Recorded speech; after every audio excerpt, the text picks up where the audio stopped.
Salut tout le monde et bienvenue dans un nouveau Point Lecture. Aujourd'hui dans ce Point Lecture, je vais vous parler de 5 romans, dont un en VO que je placerai à la fin, hein, comme je fais à chaque fois. Et vous allez voir que dans ce Point Lecture, alors j'avoue que j'ai eu beaucoup de mal à le tourner, j'ai pas arrêté de repousser le tournage de cette vidéo, tout simplement parce que, alors si, il y a 2 lectures qui sont franchement sympathiques, mais il y en a aussi 2 qui ont été franchement désastreuses pour moi. Et j'aime pas ne pas avoir de choses positives à dire sur les romans, et là en l'occurrence sur les 2, là ça va être compliqué. Donc ce qu'on va faire, c'est que je vais d'abord vous parler de ces 2 romans qui ont été plus qu'une déception pour moi, parce que j'ai tellement pas adhéré à ces romans que ça en était catastrophique. Comme ça après on finira sur une note plus positive. Donc je vais d'abord vous parler du roman Box Up 13-07 de Amalia Anastasio aux éditions Scrinéo. C'est un roman sur lequel je plaçais énormément d'attentes en fait.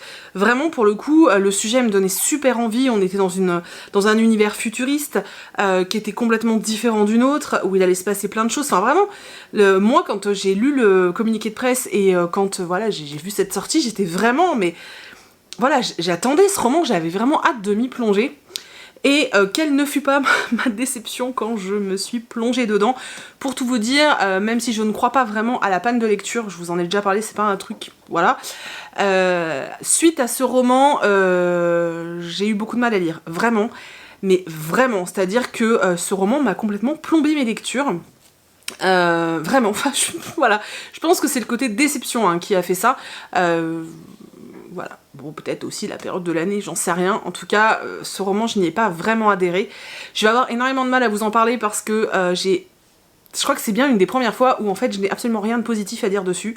Voilà, alors je rappelle quand même, hein, je tiens, voilà, je le rappelle, ce que je dis, ça ne concerne que moi, ce n'est que mon opinion, je ne remets pas du tout en question le travail de l'auteur ou de l'autrice, enfin peu importe, je remets pas du tout en question le travail d'écriture ou le travail d'édition, etc. C'est vraiment pas je suis pas là pour ça, je suis vraiment juste là pour vous parler de ce que moi j'ai ressenti au moment de ma lecture et du plaisir ou du non-plaisir que j'ai ressenti au moment de ma lecture. Et là en l'occurrence j'ai pas ressenti de plaisir du tout, je n'ai absolument pas adhéré à ce roman, je me suis ennuyée comme un rat mort, je n'ai même pas compris en fait le but du livre. C'est pas qu'il faille un but réel pour la lecture, mais si vous voulez, en fait, quand vous entrez dans une histoire, vous savez que l'auteur essaie de vous emmener quelque part.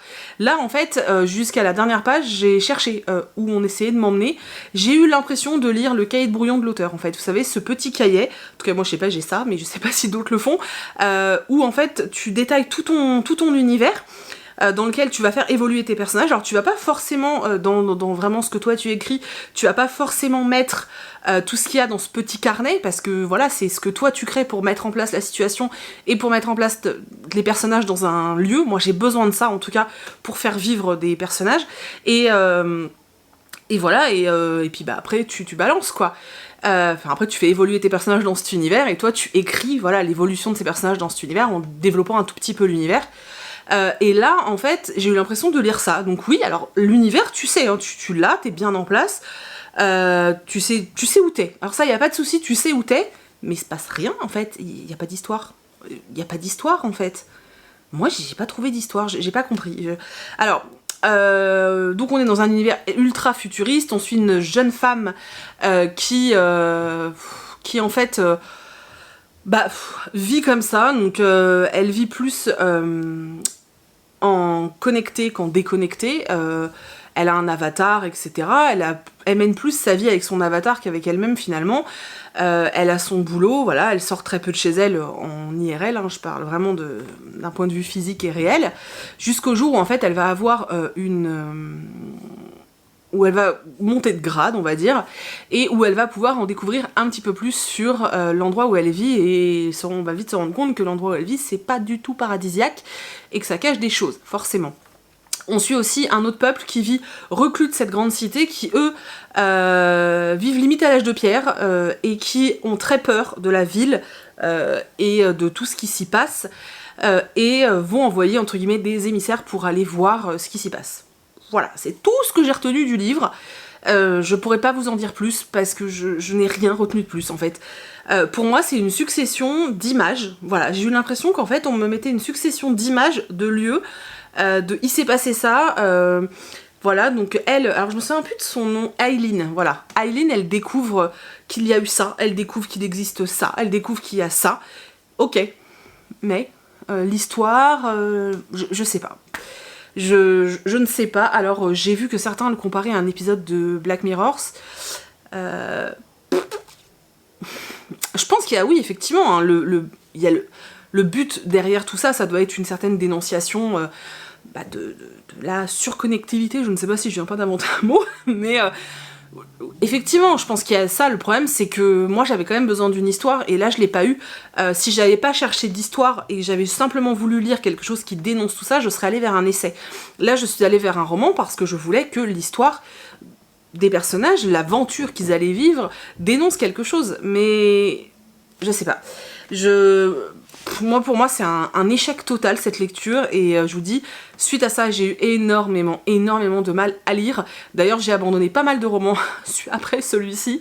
Ça a été compliqué, voilà. Mais non, avec moi, ça n'a pas marché. Maintenant, peut-être qu'avec vous, ça marchera, c'est possible. On n'a pas tous les mêmes attentes dans une lecture, et ce n'est que mon ressenti, donc voilà. On va rester dans le pas bon, mais on va aller dans un truc que j'ai plus apprécié. Il s'agit de Poetics, enfin signé Poetics de Elisabeth Acevedo, donc traduit par Clémentine Beauvais. De façon générale, j'aime beaucoup les trades de Clémentine Beauvais, surtout quand elle travaille sur les textes de Sarah Crossan, puisque déjà à la base, Sarah Crossan c'est une autrice que j'aime beaucoup, donc en général les traductions de Clémentine Beauvais en vers me plaisent franchement bien, en tout cas dans ce que j'ai lu des traductions de Sarah Crossan. Oh, je me répète. Donc c'est vrai que quand j'ai reçu ce roman-là de la part de Nathan, un roman que j'avais pas demandé, hein, parce qu'à la base je comptais pas le lire, je me suis dit bon vas-y, c'est quand même Clémentine Beauvais, essaye. J'ai essayé et j'ai pas du tout adhéré, mais alors pas du tout. C'est un roman à la base en VO qui est écrit en slam, et je n'ai pas retrouvé les slams moi personnellement en français, ça ne slamait pas dans ma tête. J'avais beau essayer de me dire vas-y, pense à Grand Corps Malade, pense à Abdel Malik, pense à plein de gens comme ça, tu vois, et bah non, ça n'a pas marché du tout.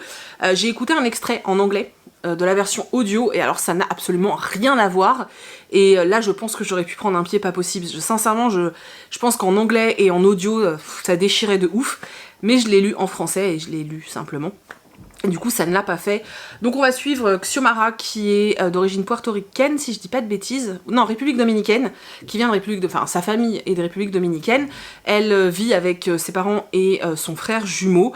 Ils vivent à Harlem, et en fait elle vit pas très bien sa situation de femme, on va dire, puisque bon, elle est adolescente mais bien formée, et du coup son corps de femme est un peu un poids pour elle, parce que finalement à chaque fois qu'elle sort de chez elle, on la mate, on la siffle, elle a beaucoup de mal à supporter ça, elle est un peu en rébellion par rapport à tout ça.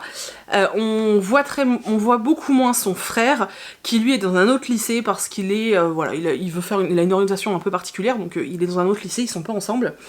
Et on va suivre Xiomara évoluer comme ça dans son lycée, dans sa vie, auprès de ses parents, découvrir le slam grâce à un cours dans son lycée, voilà, connaître ses premiers émois amoureux, etc. C'est vraiment un roman sur l'adolescence, un roman sur l'émancipation, un petit peu de l'adolescente, et beaucoup sur la place de la religion, hein. Énormément. Je dois dire qu'au début, le fait que la religion soit si présente dans l'histoire ne me gênait pas, et arrivé à la moitié du livre, j'en pouvais plus. Au bout d'un moment, je saturais. On nous met vraiment dans l'ambiance. La mère de Xiomara est très croyante et très pratiquante surtout, et elle veut que ses enfants soient élevés, éduqués, qu'ils aient, les mêmes valeurs qu'elle, donc qu'ils évoluent vraiment au sein de tout ça, en fait, sauf que eux, ils veulent pas forcément évoluer là-dedans, ils ont juste envie d'être eux, et voilà, d'être libres, tout simplement. Ça se passe pas forcément très bien, et du coup, on nous parle énormément du poids, de la pression de la religion et tout ça, et c'est vrai que ça permet de comprendre dans quel milieu grandit Xiomara, et ça permet de comprendre certains de ses choix, c'est sûr. Le truc, c'est que moi, je vous dis, à la moitié du livre, j'étais en mode, c'est bon, on a compris, je saturais, j'en pouvais plus, et du coup, ça m'a gonflé, en fait, au bout d'un moment, ça m'a gonflé. Alors, il y a des messages forts, soit, sauf qu'ils ne m'ont pas touchée, peut-être parce que... alors, j'espère que ça va pas être mal interprété, mais...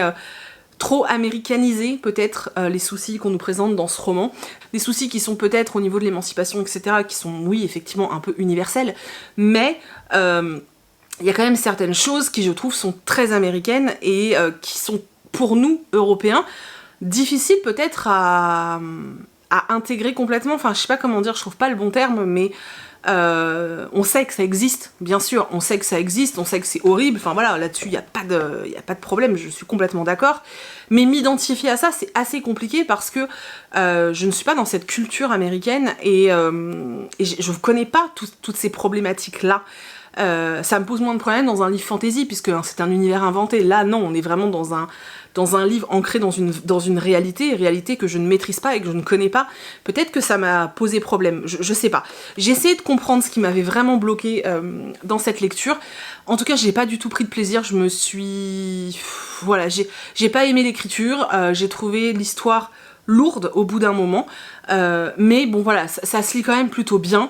Mais je pense très sincèrement que je vais essayer, parce que du coup j'ai écouté qu'un extrait, mais je vais essayer de me le procurer en audio en anglais, parce que là pour le coup avec le rythme du slam, les mots ont une force complètement différente par rapport au texte en fait que moi j'ai lu. Peut-être que si j'avais été capable de slammer dans ma tête le texte, ça serait mieux passé. J'ai vu que beaucoup de gens avaient eu des coups de cœur, que beaucoup de gens avaient adoré ce texte. Pour moi c'est un gros bof. Donc voilà, un énorme bof pour moi et je suis triste, mais c'est pas grave puisqu'il y a Moon Brother de la traductrice Clémentine Beauvais qui arrive dans ma boîte aux lettres demain normalement, donc voilà, comme quoi, c'est celui-là qui est pas passé, ça arrive. On va passer à un tout autre thème et un tout autre registre, on retourne dans de la jeunesse, et j'ai lu La Revanche des Princesses. Alors c'est un collectif d'autrices, dedans on a Sandrine Beau, Clémentine Beauvais, Charlotte Bousquet, Alice Brière-Haquet, Anne-Fleur Multon et Carole Trébor. Donc ce sont plein de petites nouvelles, on va dire, méga girl power, hein. Voilà, on reprend dans chaque histoire le mythe de la princesse et on le détourne un petit peu pour rendre le texte un peu plus féministe et pour faire passer des petits messages, et j'ai trouvé ça super mignon. Alors j'ai pas adhéré à toutes les nouvelles, clairement, mais je crois qu'il y en a deux que j'ai pas trop aimé, mais dans l'ensemble j'ai trouvé que c'était un recueil super sympa. Pour les enfants c'est terrible de lire ce genre de texte, parce que voilà, on casse un petit peu le mythe de la princesse, et c'est bien, parce qu'il faut qu'on arrête de mettre dans la tête des petites filles qu'elles sont toutes des jolies princesses à leur papa et à leur maman, qu'elles vont être sauvées et secourues par un charmant prince sur un beau cheval blanc. Stop en fait, et qu'on arrête de faire croire aux petits garçons qu'ils sont le cheval blanc qui est là pour choper la princesse. Oui, c'est un petit peu ça, voilà. C'est bien de casser un peu le truc comme ça, et j'ai beaucoup aimé. J'ai mis un peu de temps pour le lire parce qu'en fait je lisais une nouvelle, enfin une petite histoire de temps en temps. J'ai particulièrement aimé celle qui s'appelle #Charming, donc qui est de Alice Brière-Haquet, je crois que c'est une de mes préférées. J'ai vraiment beaucoup aimé parce qu'en plus elle inclut dans l'histoire le fait que on soit tous connectés, et en plus elle nous fait croire que voilà, il y a un musée de la princesse, donc j'ai vraiment beaucoup aimé, je crois que c'est vraiment ma préférée de tout le recueil. En tout cas voilà, si vous l'avez pas encore découvert et que le fait de découvrir des histoires de princesses détournées ça vous intéresse, n'hésitez pas parce que franchement c'est ultra sympa. N'hésitez pas, découvrez-les et j'espère que ça vous plaira. Et si vous l'avez lu, n'hésitez pas à me dire quelle a été vous, en fait, l'histoire que vous avez préférée dans tout le livre en fait. Je vous dis, moi c'est #Charming, donc voilà, n'hésitez pas à me dire vous quelle a été votre petite nouvelle crush en fait. J'ai hâte de découvrir ça. On va maintenant parler de Cadavre exquis de Agustina Basterica chez Flammarion. Je pense que vous l'avez vu un peu partout, ce livre, vous en avez peut-être ras-le-bol d'ailleurs de le voir. J'en suis désolée, mais j'avais quand même envie de vous donner mon avis dessus, voilà. C'est un peu le point lecture de tous les dangers, hein, je trouve, cette vidéo, puisque des romans que j'ai vraiment pas aimés, un qui, voilà, où les... Ouais, c'est très casse-gueule, bref. Et je crois que c'est pas terminé avec celui-ci. Donc, Cadavre exquis, ça parle de quoi? Pour moi, clairement, Cadavre exquis, c'est c'est clairement une dénonciation de notre surconsommation de viande, et surtout de la façon dont on traite les animaux. Moi, je l'ai vraiment perçu comme ça, mais vraiment, c'est-à-dire que après, je sais pas si d'autres l'ont perçu autrement, sincèrement, je ne sais pas. Pour moi, c'est vraiment une pure dénonciation de la maltraitance animale. J'ai beaucoup de mal, déjà depuis pas mal de temps, à manger de la viande, mais alors autant vous dire que depuis que j'ai lu ça, je consomme beaucoup d'œufs. Voilà, je sais, c'est pas mieux, j'ai pas besoin de tous les messages de tous les véganes de la planète, je sais que c'est pas mieux, mais... pour moi c'est un peu moins pire. C'est pas français, je sais aussi. Bref, Cadavre exquis c'est quoi? Cadavre exquis c'est l'histoire d'un homme, Marco, qui travaille dans un abattoir, mais dans un abattoir pas comme les autres, puisque c'est un abattoir dans lequel on tue et où on prépare, on découpe de la viande humaine. Voilà. Suite à l'apparition d'un virus qui en fait a atteint tous les animaux, il y a eu une espèce de recrudescence de cannibalisme, les gens se sont mis à bouffer leurs voisins, et du coup l'État s'est dit hey, il y a du fric à se faire, et si on légalisait tout ça, mais qu'on le contrôlait. Donc c'est ce qu'ils ont décidé de faire, ils ont décidé tout simplement de contrôler la consommation de viande humaine, donc la viande spéciale, et de créer des élevages avec, voilà, avec des humains, et de la transformer en viande. Donc chez ton boucher tu peux acheter un doigt, c'est magnifique, c'est fabuleux, tu peux acheter de la langue, enfin voilà, tu peux te faire plaisir, hein. Et nous on va suivre du coup Marco qui a une semaine assez particulière là dans son travail, puisqu'il est un peu en... il doit aller voir un peu tous les pôles, hein, de la production, et du coup il se rend dans un élevage, il se rend à l'abattoir, il se rend dans pas mal de choses, dans une boucherie, etc. Et nous, on suit Marco et on voit tout, hein. C'est-à-dire que si vous êtes sensible, peut-être évitez d'y aller, hein, parce que, c'est-à-dire que quand ils abattent l'humain, ils te le détaillent, hein, au même titre que... voilà, hein, le fait qu'on l'assomme avant, le fait qu'on l'égorge, qu'on l'éviscère, voilà, t'as vraiment tout est détaillé. On ne t'épargne rien, on te parle aussi de la chasse, parce que forcément les chasseurs ont toujours envie de chasser, mais il n'y a plus de gibier, donc il faut bien en créer. L'être humain est un gibier parfait. Voilà, on te parle de tout ça, de toutes les dérives qu'il y a pu y avoir. En gros, tout ce qui existe aujourd'hui avec l'animal, voilà, tu le transformes et tu mets l'homme. Et l'histoire, c'est ça. Donc Marco vit sa petite vie comme ça. Il a déjà une situation personnelle assez compliquée, puisqu'il fait face à quelque chose qui vient de lui arriver, qui est assez difficile à digérer pour lui. Il vit sa vie, en fait, en mode je fais ça parce que j'ai pas le choix, même si je suis pas complètement d'accord avec ça, puisque malgré tout il avait le choix, c'est un autre débat, mais voilà, il vit son truc en mode j'ai pas le choix, je le fais parce que j'ai besoin d'argent pour telle raison, donc j'y vais, oui ça me dégoûte, oui je trouve ça pitoyable, non ça me plaît pas, mais j'y vais. Et jusqu'au jour où on va lui faire un cadeau un peu spécial, et où tout va un petit peu changer. Maintenant, si vous vous attendez à une véritable histoire, à un roman avec une véritable histoire qui débute au début et qui s'arrête à la fin, ce n'est pas ce que vous trouverez dans ce livre. Je vous dis, pour moi, ce livre est vraiment une dénonciation. Il y a une histoire, soit, mais il n'y a pas une vraie histoire. Marco, c'est pas un personnage auquel tu vas t'attacher, c'est pas un personnage pour lequel tu auras de l'empathie. Le gars, en fait, il est là, il vit le truc, tu te demandes pourquoi il réagit pas, tu as l'impression qu'il se fout de tout. Alors toi, tu vas ressentir, hein, des choses pendant ta lecture, ça je peux te l'assurer, tu vas en ressentir, hein. Moi, je suis passée par plein de choses, hein. Je suis passée par le dégoût, par la colère, par le dégoût, la colère, oui, beaucoup de dégoût et beaucoup de colère, comme tu l'auras compris. C'est compliqué, en fait.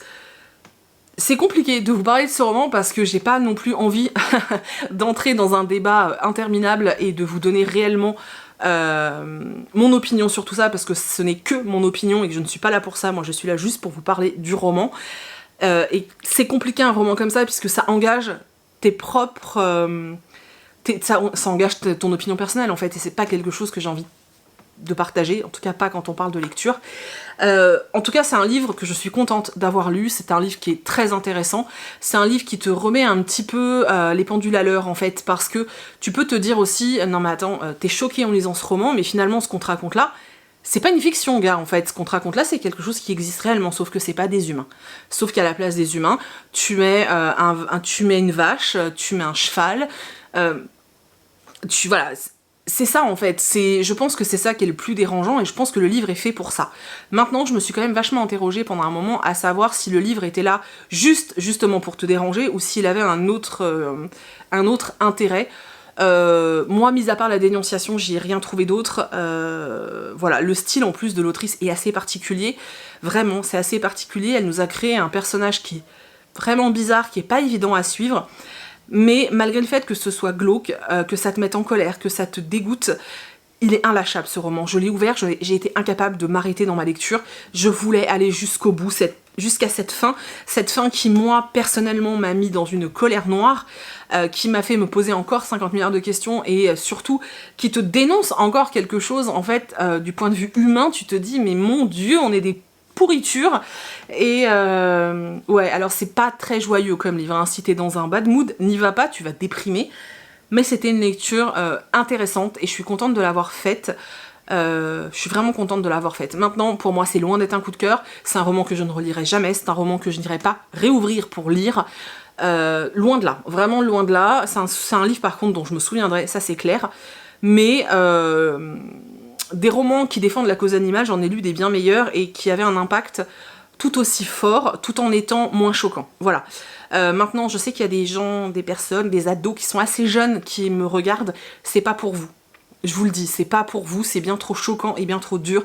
Si vous voulez d'autres livres qui dénoncent la maltraitance animale, je peux vous en donner plein, mais pas ça. Non. Non, si t'es jeune ado ou si t'es trop sensible, tu n'y vas pas, c'est pas... Non. Voilà. Et alors, voilà, sans transition, enfin, avec une transition complètement ridicule, je te parle d'un livre jeunesse. Donc, The Trouble with Perfect de Helena Duggan. Donc, c'est le deuxième tome de The Place Called Perfect. Alors, pour ceux qui me suivent depuis pas mal de temps, vous savez que The Place Called Perfect, c'est le tout premier roman en VO que j'ai réussi à lire en entier. J'étais d'une fierté intersidérale au moment où je l'ai terminé. Je vous avais fait une vidéo, si je la retrouve, je vous la mets dans le i. Je crois que le i, c'est là. Oh, bon, au-dessus de ma tête, quoi. J'étais tellement fière, tellement heureuse d'avoir réussi à lire un livre en anglais en entier, d'avoir tout compris, enfin voilà, c'était une fierté abyssimale, je sais pas ce que j'ai aujourd'hui, que voilà, je vous avais fait voilà, donc une vidéo, et j'avais très envie de lire ce tome 2, mais je le laissais traîner dans ma page, voilà, je ne sais pas pourquoi, peut-être parce que le 3 n'arrivait pas tout de suite et que j'avais envie d'attendre, mais quand j'ai vu que le 3 sortait en octobre, je me suis dit, il faut que tu y ailles.